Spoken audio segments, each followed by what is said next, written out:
Good day to you. And what I am doing with you right now in mass, because you are 37 students in this class, what I am doing with you right now would not be possible without the internet, which is to say teaching a class by uploading my video.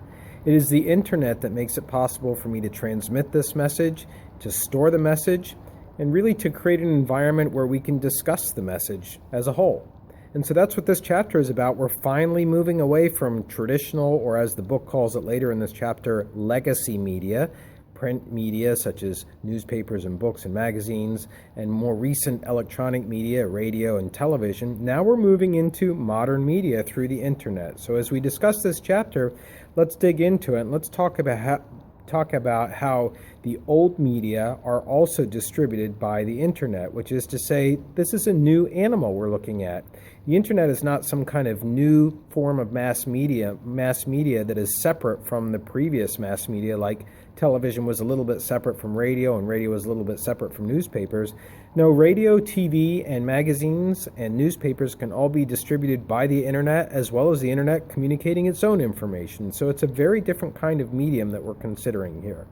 Now, where did it all start? Well, it's impossible to find its complete beginnings, but we do know that in 1964, a researcher for the U.S. Army, Paul Baran, B-A-R-A-N, he was trying to design a network of computers that could survive a nuclear war. And so his idea was to have a bunch of decentralized nodes where communication could cross over, and if one of the nodes went down, then another node could be found and the communication would just cross over that node. So think of it this way: if a communication message on the internet is leaving Boston and Philadelphia is one of the nodes that has a problem, the message would just find out that there was a problem and go around it and go through Pittsburgh, for example, and then on to Washington, D.C. or wherever it's going. The way that Paul Baran created this was through packet switching. Packet switching is the idea of taking a message and using ones and zeros, because that's how digital communication takes place, that's how digital recording takes place, through ones and zeros, taking a message and using ones and zeros to divide it up into little bits and pieces, little packets, if you like, and then to switch those packets as you disperse those packets across the internet. I mean, that's a pretty basic description of what he's doing. I'm not a computer scientist myself, but it describes a concept, I think, that is very important in how communication is distributed on the internet versus a broadcast, which is just throwing it out from a single source to a bunch of points that are within range of that source. Whereas packet switching is sending out messages to different nodes, and whatever is the easiest path for that message to follow, it will do it by choosing its own node. But there were a lot of computers, a lot of different setups technology-wise out there that were communicating. Not all of them were compatible. It's like asking a Spanish speaker to speak to an English speaker without them knowing each other's language.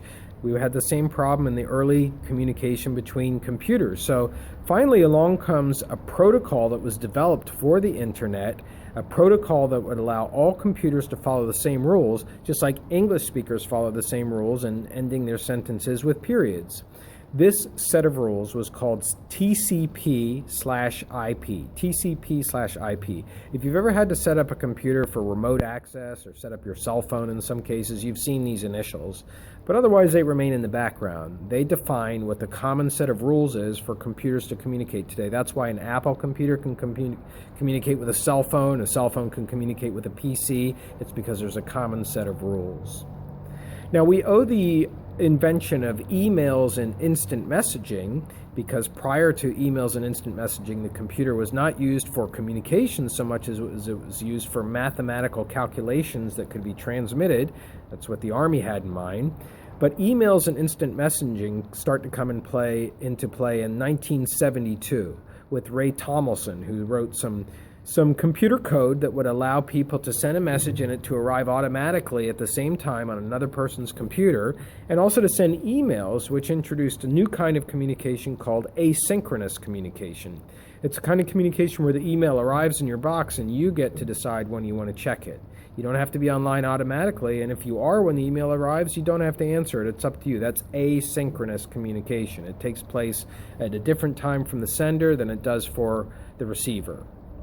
Now, the very first browser to hit the internet was Mosaic, and this came about because of Tim Berners-Lee in 1990. Tim Berners-Lee, a British researcher, was trying to develop the use of email across computer networks to develop a graphic interface so that you could look at your computer screen and not just look at words being sent and sentences being sent, but you could look at your computer screen and see pictures and see 3D graphics and to see other kinds of visual dimensions of the internet that were not being utilized with just email. So he basically came up with the protocol for the World Wide Web. It was based on three things. It was based on a URL, which is an address. It was based on an HTTP, which is another address that's built into a web page. And it was based on HTML, which is the language that's used to construct web pages. Those three things, the URL, the HTTP, and the HTML, were developed by Tim Berners-Lee, and that created now what we consider to be the World Wide Web, this computer screen, this cell phone screen that you can go onto and click on links and go deep into the link, hyperlink, and connect with somebody through email, post a comment, send a photograph, click on a link, go make a purchase, and it's all visual in front of you. That's Tim Berners-Lee who's responsible for that. And Mosaic was the first browser that came out that allowed people to search the web. And I remember when that browser first came out, it was so fascinating to see this turning globe with a map of the North America on it in the corner of your computer screen as you were searching for something. I mean, it seems like nothing today, but it was fascinating back then. Mosaic, of course, since been replaced by Google, Safari, lots of other browsers that are available that have just been faster and are better at capturing the information that users are looking for. Now we come on to social media. You're living in a time period where we're seeing the development of a major force in mass communication, just like the people who lived in the 1400s and saw the Gutenberg printing press come in, and the people who lived in BC time period, 350, 500 BC, saw written language coming in. You're living in a time period which is going to be marked by the development of social media as a mass medium.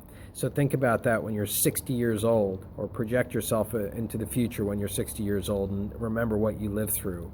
Social media is defined basically by user-created content. It's not created by big companies so much. It's not even created by middle companies. It's created by individual people. It's defined also by comments. People tend to want to comment on what's out there, individual comments. You can even consider a like to be a comment, but it's the idea that you're making an individual comment on something that exists on the internet. Tagging is also part of social media, people being identified either by their name or by their face by virtue of being posted in a photo on the internet. Networking or social networking, which is meeting other people, not even necessarily in person and sometimes never in person, but through the social media. That's how you're meeting them. You find like-minded people or people who have similar interests, social networking. And finally, customization, that you can take your web page or whatever your social media site is and you can make it how you want to make it. You can put what photos you want on there, what graphics, what fonts, colors, etc. It's customization. So that defines social media. And of course, the biggest social medium is Facebook out there today. Even though it's not so popular among college students, it's mostly popular amongst your parents, although some of you may still check in, kind of like it's like the New York Times of your age. Facebook was invented by Mark Zuckerberg in 2004, and the roots of it were that he wanted to develop an instant messaging system in his dad's dentist office to let the staff know that a patient had arrived in the front of the building and the patient was being sent back. Well, we know what Facebook has become. It's not simply a means of sharing photographs and sharing experiences anymore. I used it yesterday to call my sister in New York City. I used the Facebook high-definition calling feature. It's, of course, also a method for employers to dig into applicants. I had a student applying for an internship this semester, and the employer said to her, why did you lie about when you were supposed to be working at your previous job? And she said, what? I said, yeah, we found your Facebook, and we found that you said that you called in sick to work, but you really wanted to go to the beach. So think about that for yourselves as you start to approach applying for jobs. Facebook is so much more than just sharing information. It's really what connects us in so many different ways today. But there's also Twitter, the second biggest social media platform, though within college circles, Snapchat is bigger than both of them, I believe.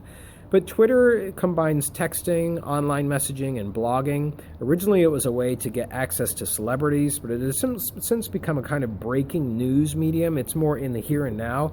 Facebook is more asynchronous. Twitter is more now. It was developed by 3 college dropouts, Evan Williams, Jack Dorsey, and Biz Stone. Twitter still is not making money. Facebook is. Twitter is not. And the investors in it are still waiting to see how it's going to be able to attract enough advertising to be successful. So now this puts us in a position of defining media according to legacy media. Those are the old media.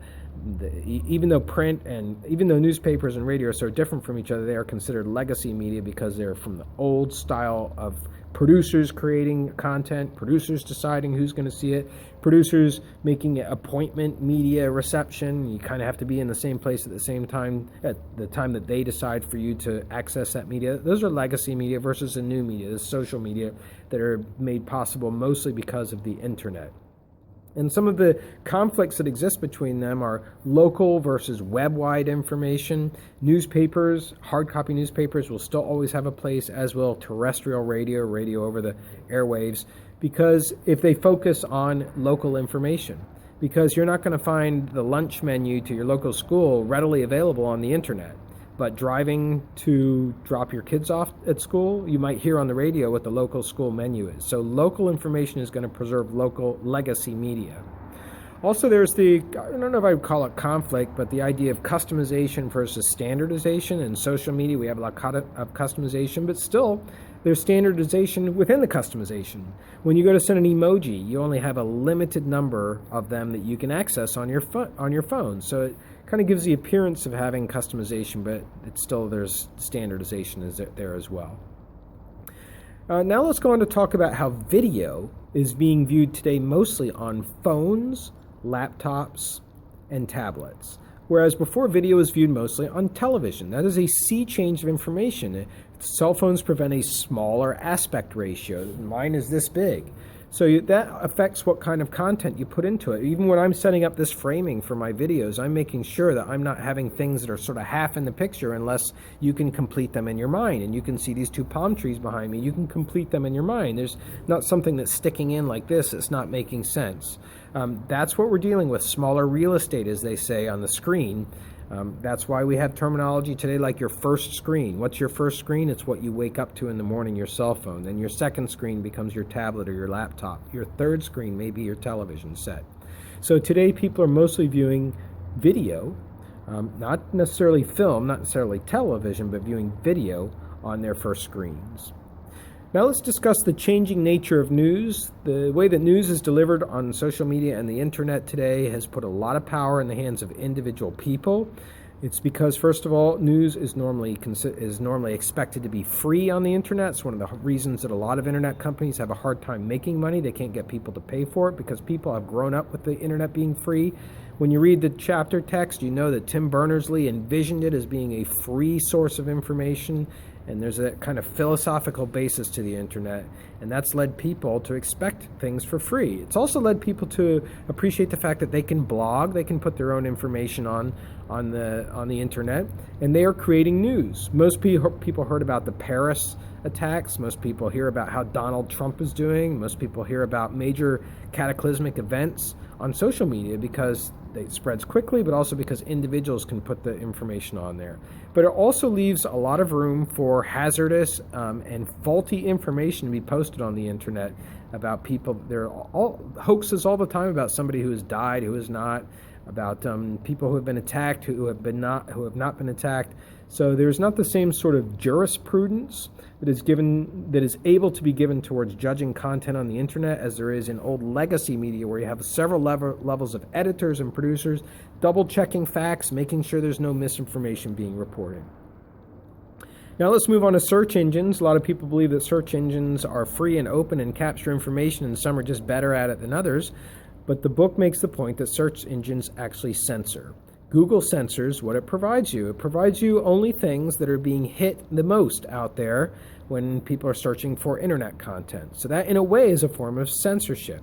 Yahoo censors any searches that are done for using the word Nazi and memorabilia, because Yahtzee does not want to promote authoritarianism and fascism ever again. Yahoo. So here we have censorship that's taking place in China. If you go to type in Facebook, your page comes up blank. Facebook is not allowed into China. So search engines are maybe not as free and as open as you think. Now let's go to the Internet and Society to begin to wrap things up for our video lecture today. And the Internet and Society first takes its turn in considering the hacker ethic. And there's a whole list of what that means in the book, but the hacker ethic is basically that since the Internet is free, anything is up for a challenge to be hacked into.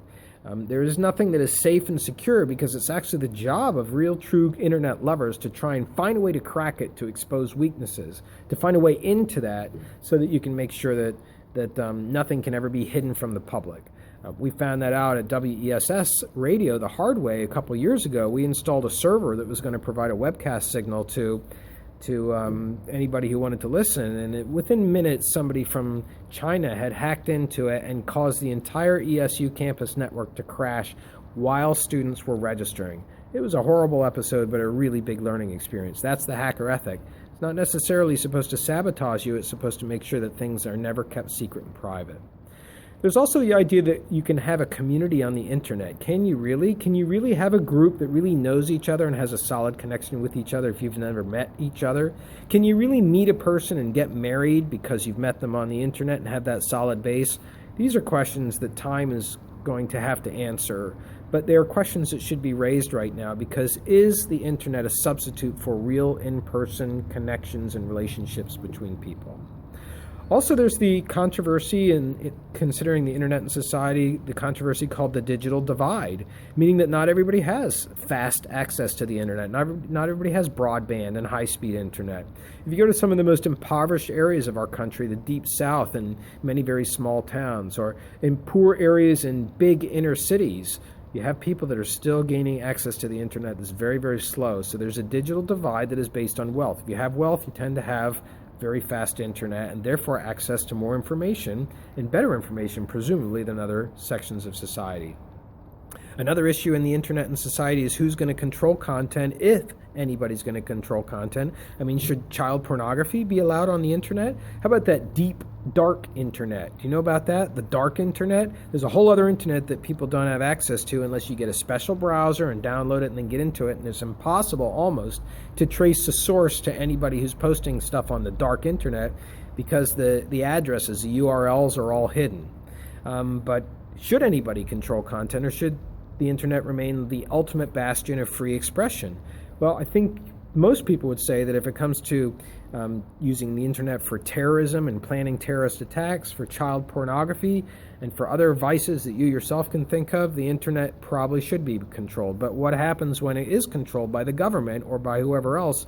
Then your personal freedoms start to go away. And that is, in fact, the last item that we're going to discuss today, and that's privacy in the internet. You know, anytime you use the internet, your privacy is forfeited. At any moment's notice, law officials could trace you down to where you've last used your cell phone or what your computer is, and even crack into your computer and find out what you have stored on your hard disk. Still, some people ignore that, and they put things on their hard disk thinking they'll be safe, but you never know because there's always that possibility. That's what digital communication allows for, the exact tracing of a person based on wherever they access the internet, unless you're in the dark internet. So privacy is a continuing and ongoing issue in today's day and age. Well, that will sum up our discussion on the internet, and I hope you have a great day.